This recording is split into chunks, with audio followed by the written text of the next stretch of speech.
La claridad que precede al amanecer les encuentra mientras ascienden por las montañas de los Carducos. Kirísofo gana la cima junto a las tropas más ligeras, antes de que el enemigo tenga noticia. Los habitantes de las aldeas de los valles huyen de ellas, dejando todo atrás, pero las intenciones griegas de simpatizar con su pueblo les hace tomar únicamente lo indispensable para su subsistencia. Aún así, se pierden las vidas de algunos hombres rezagados en el paso, debido a lo estrecho que obliga a este a establecer las columnas.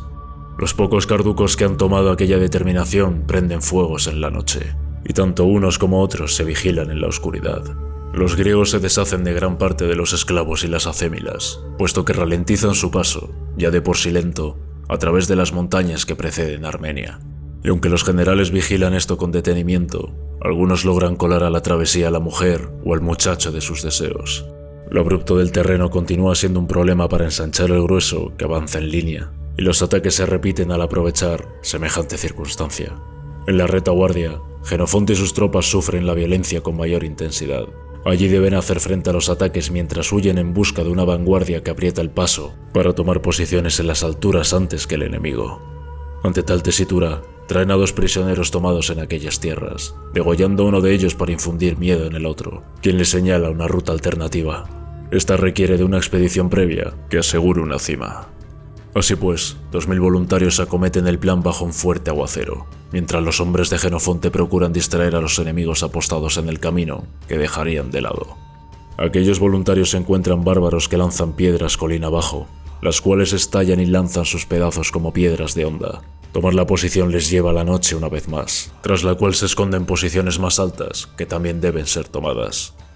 A la mañana siguiente, tras el toque de trompeta, los hombres del frente de Kirísofo se apresuran en reunirse con los voluntarios, mientras los de Jenofonte defienden las acémilas a la hora de atravesar los angostos pasos. Las escaramuzas de los bárbaros obligan a estos últimos a separar sus fuerzas para hacer frente a los diferentes tramos y sus diferentes alturas.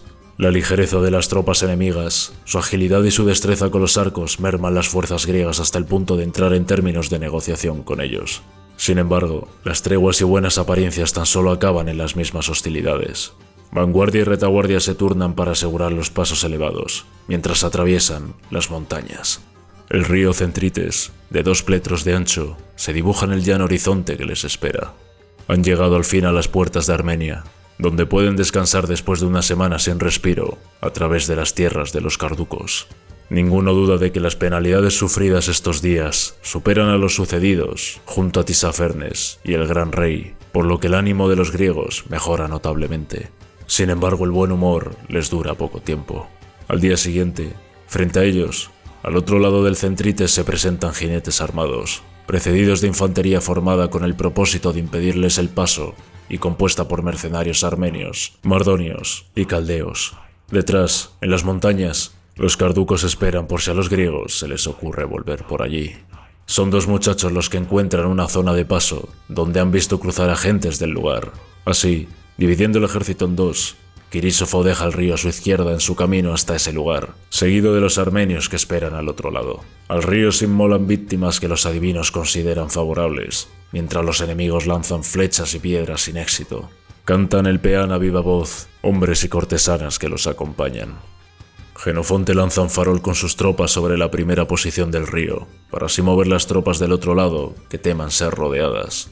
Kirísofo cruza y pronto se hacen con la posición del enemigo, quien huye hasta que el paso es asegurado. Por su parte, Jenofonte, viendo que el otro lado del río es seguro, vuelve a proteger las acémilas. Los carducos, observando que los griegos se han dividido, se lanzan con cánticos de guerra hacia estos, quienes forman a su vez falanges divididas en enomotías. Para sorpresa de los apenas protegidos carducos, los hoplitas cargan a su vez, haciendo que muchos desistan. En ese momento, Kirísofo envía a peltastas, honderos y arqueros al toque de trompeta sobre el río, haciendo que todos los enemigos se retiren. Pero este es otro farol, y los pocos griegos que aún quedan en ese lado corren a reunirse con sus compañeros. De esta manera, Cuando los carducos quieren darse cuenta, casi todos han escapado, y solo algunos caen heridos bajo las flechas que se lanzan ya casi al final. Las tierras fronterizas de la llanura carecen de aldeas debido a la hostilidad de los vecinos del sur, por lo que no encuentran rastro de personas hasta una aldea situada a no menos de 5 parasangas. En las jornadas que les conducen hacia el noroeste, encuentran víveres y poblaciones con buena disponibilidad de recursos, hasta llegar a orillas del río Teleboa, en Armenia Occidental. Allí, el gobernador y amigo del rey, Tiríbazo, se reúne con los generales griegos para llegar a treguas que aceptan de buen grado. De esta manera los griegos pueden avanzar, seguido de las fuerzas del gobernador, a una distancia de 10 estadios. Durante una de aquellas noches, comienza a nevar. Los generales disponen los distintos cuerpos en diferentes aldeas, con la intención de que todos encuentren un techo. No obstante, las voces de algunos aseguran la presencia de antorchas en los alrededores, que pueden pertenecer a otro ejército, por lo que vuelven a reunirse a cielo descubierto, por si son atacados. La nieve no cesa en su caída. Al amanecer, los cuerpos de los hombres y acémilas se han cubierto de espesas capas blancas, cuyo interior conserva una temperatura templada y en algunos casos imposibilita el movimiento. Poco a poco todos salen de aquellos nidos para encender fuegos y restregar manteca y aceites por su cuerpo para no perder el calor. Un destacamento marcha en busca del emplazamiento donde han visto antes las hogueras. Aunque allí no hay nada, traen de vuelta a un prisionero que les informa del ataque que Tiríbazo prepara en unos desfiladeros posteriores por donde tendrán que pasar los griegos. Así pues, se da orden de llegar hasta allí flanqueando la cima de la montaña.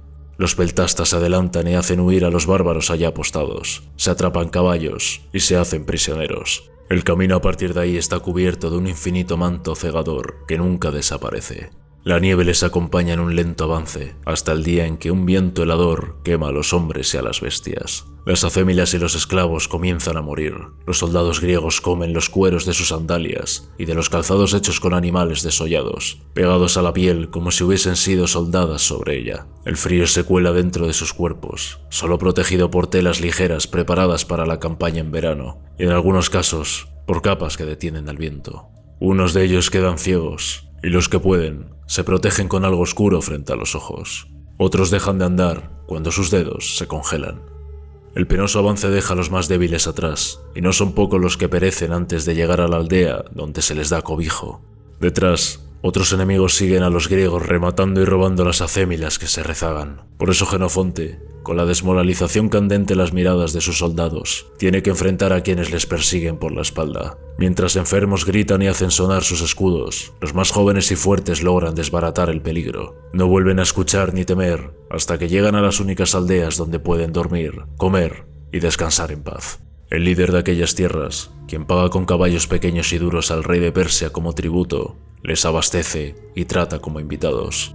El vino y el alimento no les falta durante el tiempo que pasan en sus hogares, muchos construidos bajo el suelo, mediante estrechas aberturas que preceden amplios habitáculos. Aquellas tierras de Armenia les permiten descansar y recuperar el aliento antes de continuar. Al octavo día emprenden la marcha guiados por el jefe local que debe guiarles, así como su hijo, apenas entrado en la adolescencia. Las grandes distancias cubiertas de nieve y la ausencia de aldeas llevan a Quirínofo a golpear a aquel hombre, quien aprovecha una noche para huir y abandonar a su hijo entre los griegos. A pesar de esto, es uno de ellos, Plístenes, quien se enamora del muchacho y le guarda para llevarlo a su país, por lo que no se le hace ningún mal. Las siguientes jornadas discurren a lo largo del río Fasis, hasta que se presentan ante ellos los cálibes, taocos y pasianos, en una zona elevada al frente, a unos 30 estadios de distancia. El ejército se coloca en formación una vez puede detener la marcha y delibera. Algunos opinan que debe atacarse tras hacer una pequeña pausa para almorzar. Otros, Jenofonte entre ellos, que deben esperar hasta la noche para reconocer el terreno y buscar rutas que no les expongan totalmente al enemigo. El ateniense alaba las virtudes del robo de los lacedemonios durante su adiestramiento para justificar el robo de la montaña, de la misma manera que Quirínofo lo hace con la misma capacidad de los atenienses para hacerlo con las arcas públicas. Comen y mandan parte del ejército a subir la montaña cuando oscurece. El resto queda a 10 estadios del enemigo para fingir la intención de un ataque frontal. Las hogueras se encienden cuando la expedición llega a cotas más elevadas, impidiendo el descanso para los defensores. Al rayar el día, una parte de sus tropas se enfrentan a los griegos en la montaña, siendo derrotados por estos antes de que el grueso de ambas facciones se enfrente. En el llano, los peltastas corren contra los que están formados delante, seguidos de los hoplitas. El enemigo huye en su mayor parte, abandonando a su paso los escudos de mimbre. Así los griegos pueden tomar la montaña y encontrar aldeas con abundantes y buenas provisiones. Pero pronto, ya en el país de los taocos, descubren que estos se han resguardado en fortificaciones donde guardan todo lo que tienen. Por ello, llegados hasta uno de estos lugares sin que les queden víveres, disponen el ataque. El lugar está rodeado de un río y tiene una sola entrada, ante la cual se despliega una serie de pinos. Tras ello las piedras son lanzadas cuesta abajo por la pendiente cuando algún griego se acerca, fracturando a su paso piernas y costillas. Por ello se dispone un pequeño grupo que debe avanzar al abrigo de los árboles para que los defensores gasten sus piedras. Muchos voluntarios corren con valor, acelerando el desperdicio de aquellas rocas ante ellos.